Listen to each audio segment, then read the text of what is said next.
Today I'm going to be showing you how to make a basic kind of ring, a band. There are probably some people out there that start with a big lump of metal, but in my case I'm going to be using half round wire. I also have used silver sheet in the past and cut out the shape that I want. I like to get my metal at Rio Grande, but I know there's other places that you can buy metal as well, depending on where you live too. I'm going to be using a torch because I want to connect the ends of the metal together. So if you're going to be doing any kind of silversmithing, it's a good idea to learn from somebody or in a class so that you can safely and correctly learn how to use a torch.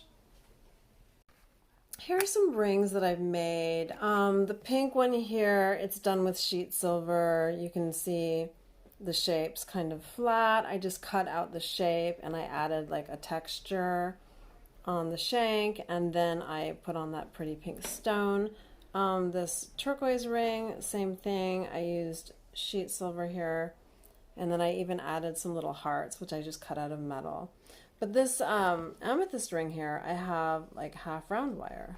You can see it looks really different. It's kind of perfect for ring shank. And then I made these two here with just like round wire, these little stacking rings, and I think those would be really pretty in gold. I'm going to measure my daughter's finger with some dental floss just so I can see like how large I want to make the ring. So about there. As you can see, I don't have a whole room to work in, I just have a corner of a room. I'm about to get started here. I've got a mask, safety goggles, I've got the window open, and I'm wearing old clothes. And I've also got a hairband because I don't want to set my hair on fire.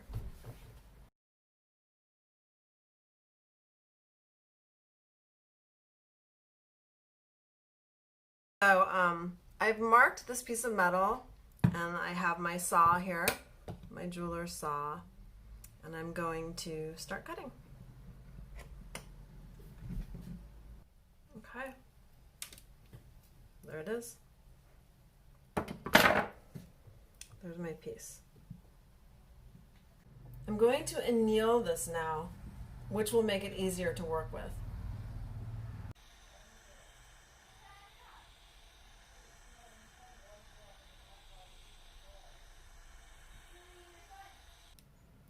I want these ends to touch, so I'm just going to start bending this. I'm using these round pliers. Okay. I'm just bending them so that the two ends touch. You see?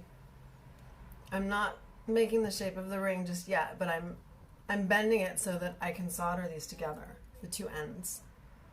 So I have different types of solder. You'll use something different depending on the project. This is hard. That's what I'm going to be using today. And it melts at a much higher temperature than the easy solder, which melts at a much lower temperature. These are the scissors that I use to cut it with.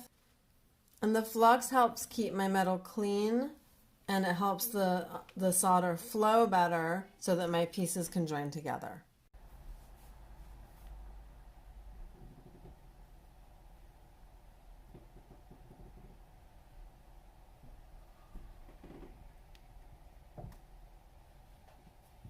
Here's my ring mandrel, and this is going to help me get a nice round shape.